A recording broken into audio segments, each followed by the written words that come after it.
In today's video, I want to talk about my 3 low maintenance fruits. I do little to no work on them and they never disappoint. On this first fruit, the most I did was I received 2 plants from my neighbor and I planted them. That's it. So the first one is my red raspberries. As you can see, they start from here. This is my red raspberry patch and it goes all the way to, excuse me buddy, to here. So this is all red raspberries.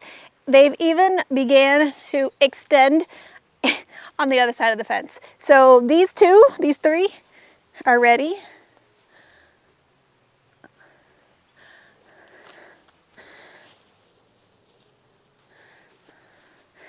And there's probably a couple more I could pick. So if you are familiar with red raspberries in the US, they're a little bit bigger. They look a little bit different, but taste just as good. They're amazing. I think they're like a wild red raspberry maybe. My second very easy to maintain fruit that I'm growing, and it is, yeah, I did nothing. This one I also moved. I found it at the bottom of the hill and I dug it up, transplanted it. Rafa built me a trellis. So my Maracua is very low maintenance. I have 3 growing on the property and right now they're in season, so I have been picking 1 to 2 every single day. And yeah, they're amazing. I'm going to show you what they are in a minute. This is the vine, so they are crawlers. So this one's not ready, but this is a Maracua. So after this harvest, it will die back and I will kind of leave it alone. I will do absolutely nothing to it. I'll give it some mulch. I'll give it a little compost, and next year around the same time, we'll have just as many. And like I said, I planted this one here. So it took less than a year to produce fruit.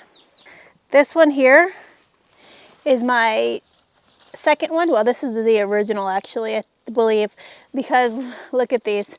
These are all gonna get ripe soon. And here is one. Oh, look at a slug. Here's a ripe one, as you can see. And I'll cut this one open. It has a few spots on it, but it's because we use no pesticides, no fertilizer, nothing, no toxic chemicals. So, you know, when you don't use toxic chemicals, you're gonna have a few with stuff like that. But I'll show you how thick this skin is. That actually doesn't affect it. It'll still be good to eat. And my third vine is over here. And these, I think this is a really old vine too. We actually didn't know it was here until we cut back all the brush that was here when we first moved in. And then I saw it. I was like, oh, that's another Maracua. So we have 3. This one I think is old also because the roots are huge. And this one actually gives really good Maracua. It just likes this spot a lot. As you can see the difference. These ones are much healthier looking. But they all taste the same on the inside. I have not had any that are really bad. So this vine, I have actually about 4 more in there, five more in there to pick. So this goes, it just grows along this. We put a little trellis just for it to latch onto. And yeah, the third and final thing that I basically do absolutely nothing. I clean them. I like to take care of them, but I don't really need to, is all types of bananas. I have 3 different types of banana or platano. So we have plantains, which you can't eat raw, so you have to cook those. But anyways, we have those. Low maintenance. I don't do anything. I think it's considered a fruit because bananas are a fruit and they grow on a plant. So these are called guineo. These bananas are guineo.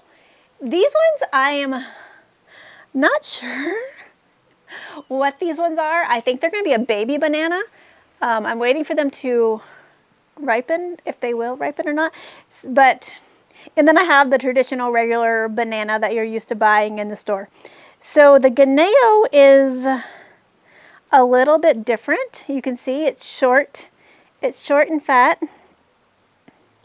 And it's a creamier banana. Actually, a lot of people here don't like it. But I don't know why. It's really common to use in guineo soup, sopa de guineo, or they put it in other soups here in Colombia that people actually eat bananas with their soups in certain parts. So yeah. So anyways, it's a little bit creamier. You can see it's creamier. It's really good if you make banana bread with it or smoothies. So I think it's well, you can eat it like a banana. Woo. My neighbor's been lighting fireworks. It's good, but a lot of people don't like them. I don't know why. I think because they're a little bit creamier, they're a little bit heavier. So maybe that's why. But you can make them plantain. You can cook them when they're green, similar to plantains when they're green. You can eat them regular. You can put them in soup. Do whatever with them. So I thought that I would cut one of these Maracua open for you guys so you can see what it looks like on the inside.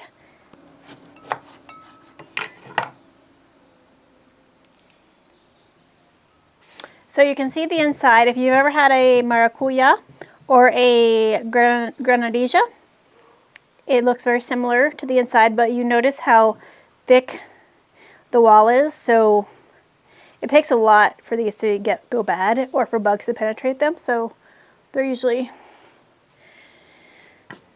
even if they have like a little, like a bad spot, they're still good to eat. So we eat them, we just cut them in half and you just scoop it out like so. And you eat basically, you basically are eating the seeds that are in here. It's like a gelatinous kind of seed. If you had a granadilla or a maracuya, it's very similar. So the difference between this is, so maracuya are very sour, granadilla are very sweet, and granadilla are round and orange. Maracua is the same oblong in yellow, and this is orange, oblong, sweet and sour taste. So you can use it in a similar way that you would a granadilla or maracuya. You can put it in juices. You can eat it, I eat it plain. You can make ice cream. You can make jams and jellies. You can make, I add it to my kombucha. So I make homemade kombucha and I put this in it. But here it's really common to have maracuya juice. So you can make a maracuya juice. These are typically not sold in the restaurants or in like a verderia, like a vegetable store. But you can find them with local, it's like a, I think it's like a hybrid that like a lot of fincas have, but you won't see it in markets. So yeah, sometimes in town I'll see a guy randomly with his like 10 maracuya for sale, and I'll be like, oh, he's selling them, but you won't find them, like, I haven't found them in our town being sold by a store. Anyways, but people always stop by and ask what it is. It's like a really common thing for people to be like, what is that? Or they think it's a granadilla, and I'm like, no, but it's a mix. And sometimes I give them to people on the streets if they're curious. We have a lot of tourists that walk by here.